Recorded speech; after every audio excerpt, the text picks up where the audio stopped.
इतर मत सूंघना खुशबू, अगर सूंघ ली तो रोजा टूट जाए, मकरूह हो जाएगा। आंख में सुरमा नहीं लगाना, आंख में सुरमा लगाओगे तो रोजा मकरूह हो जाएगा। रोजे की हालत में सर में तेल मत डालना, सर में तेल डालोगे तो रोजा मकरूह हो जाएगा। दिन भर नहा रहा है, नल के नीचे बैठा है, पानी सर के ऊपर जा रहा है, रोजा मकरूह नहीं हो रहा, तेल लगाओगे तो रोजा मकरूह हो जाएगा। तेरे बाप का दीन है। ये मौलवियों ने एक नई चीज इजाद कर दी, मकरूह। थूक भी ना निकलो, रोजे की हालत में थूक ना निकलो। अब मुंह में थूक जमा हो गया, अब बार बार थूक रहा, थू थू। अब उसको ये मौलवियों ने भर दिया, थूक निकलोगे रोजा टूट जाएगा। शरीयत तो ये भी कहती है अगर आपने वुजू बनाया है रोजे की हालत में तो जाहिर है वुजू बनाएंगे तो कुल्ला करेंगे। अब कुल्ला करेंगे तो पानी मुंह में लेंगे, ऐसे कुल्ला करेंगे। अब थोड़ा सा पानी जबान में तो लग ही जाएगा, जब आप पानी मुंह में लेंगे तो जबान में तो लगेगा। अब क्या कर रहा है, बार बार जबान को, अब उसको ये डाउट हो रहा है जबान का लगा हुआ ये पानी अंदर ना चला जाए। अगर अंदर चला गया, इन मौलवियों ने पहाड़ बना दिया रोजा, इन कठमुल्लाओं ने बार बार उसको थूक रहा है। और फिर सोने पे सुहागा ये कि और हार्ड बना दिया। अब वो बेचारा फल फ्रूट भी खरीदने जा रहा है, पपीता खरीदते वक्त सूंघ नहीं रहा है, कैसे देख रहा है, सूंघ ले तो रोजा मकरूह हो जाए। नाक में पानी लेने से रोजा मकरूह नहीं हो रहा है, इतर सूंघ लिया तो रोजा मकरूह हो जाएगा। हवा नाक में जा रही है, रोजा मकरूह नहीं हो रहा है, इतर सूंघ लिया तो रोजा मकरूह हो जाएगा। अब एक और हार्ड रोजे को मुश्किल बना लिया। क्या, कहां से लाया तू?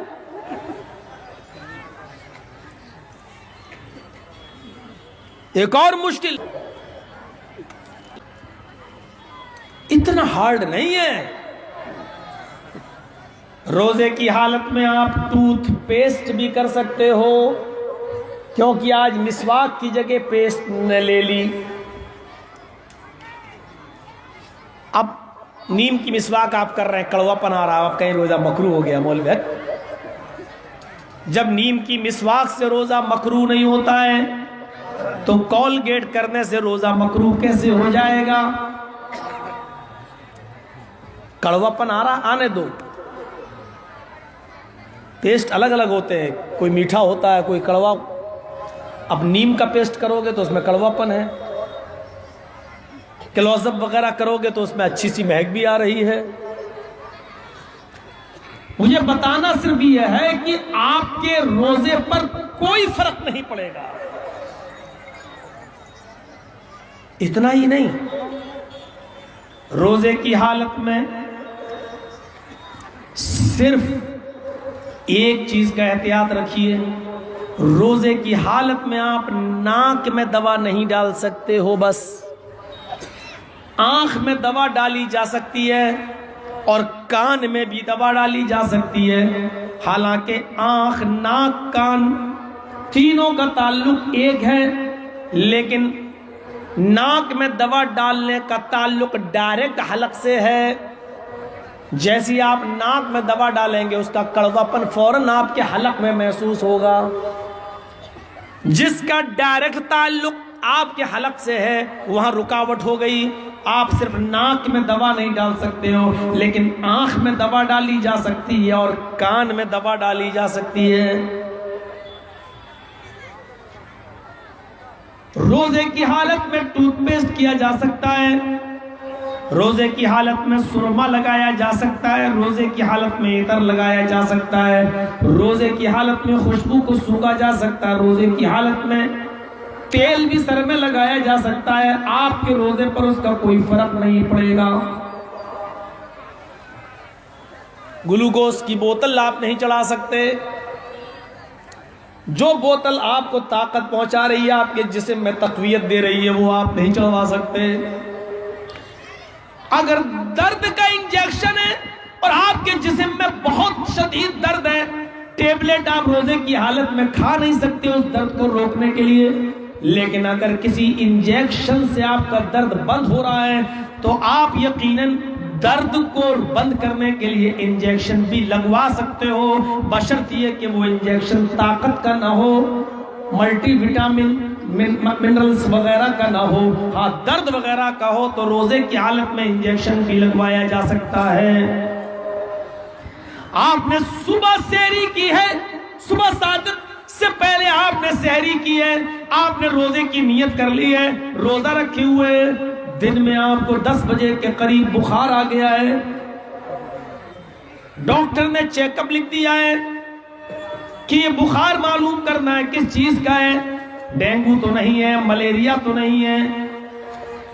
आप अगर कमजोरी महसूस कर सकते हैं और रोजा पूरा कर सकते हैं तो कर लीजिए, अगर बहुत ज्यादा कमजोरी हो रही है तो आप रोजे को तोड़ दीजिए और इस रोजे को बाद में पूरा कीजिए।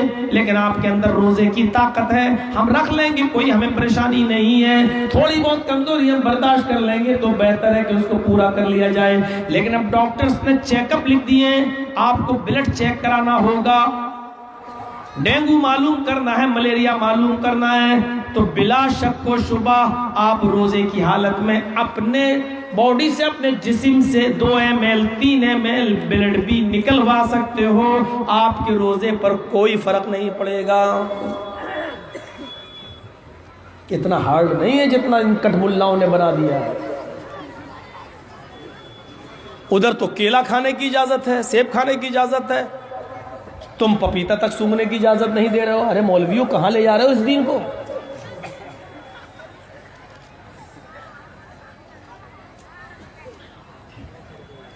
बात थोड़ी सी आगे बढ़ गई। मैं बताना ये चाह रहा था कि रोजा भी उधर है, नमाज भी उधर है, नमाज भी इधर। जब सारे नबियों का दीन एक, हिंदू धर्म में भी जब नबी आया है तो उसका धर्म भी इस्लाम अलग कैसे हो सकता है? कुछ चेंजिंग हो सकती है, कुछ तब्दीलियां हो सकती हैं, तगय्युरात गर्द मुरूर अय्याम, दिनों के गुजर जाने की वजह से कुछ धूल जम गई है, मैं उसी धूल को हटाने आया हूं आपके साथ। सुनिए, नमाज भी उधर, रोजा भी उधर, नमाज इधर, रोजा भी इधर। और कुरान तो कहता है कि दुनिया के कोई धर्म ऐसा नहीं है जिसके अंदर रोजा ना हो। कुतिबा अलल्लज़ीना मिन क़ब्लिकुम, ये रोजे तुम्हारे ऊपर उसी तरह फर्ज किए गए जिस तरह तुमसे पहले के लोगों पर फर्ज थे। रोजे के सबूत में आ जाइए। ईश्वर के लिए व्रत रखो, व्रत मीन्स त्याग, कुर्बानी, उपास, अपने रब के लिए, अपने प्रभु के लिए कुछ कुर्बानी दो, खाना पीना छोड़ो। हिंदू धर्म भी व्रत रखता है। हिंदू धर्म में कुछ रोजे तो बड़े सख्त होते हैं, करवा चौथ वगैरह का रोजा, जो व्रत जो खास तौर पर औरतें रखती हैं अपने पति की लंबी आयु के लिए, लंबी उम्र के लिए।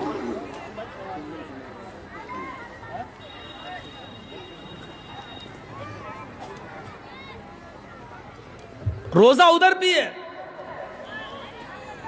खाना पीना छोड़ने का हुक्म उधर भी है, लेकिन थोड़ा सा डिफरेंस, फर्क हो गया। हिंदू धर्म छोड़ता है खाना, लेकिन अन्न छोड़ता है बस। खाना छोड़ता है, दाल चावल सब्जी रोटी मीट मछली अंडा ये सब छोड़ता है, लेकिन पीने वाली कोई भी चीज वो नहीं छोड़ता। दूध पिएगा, जूस पिएगा, केला खाएगा, फल फ्रूट जायज है, और फिर भी नहीं रख पाते।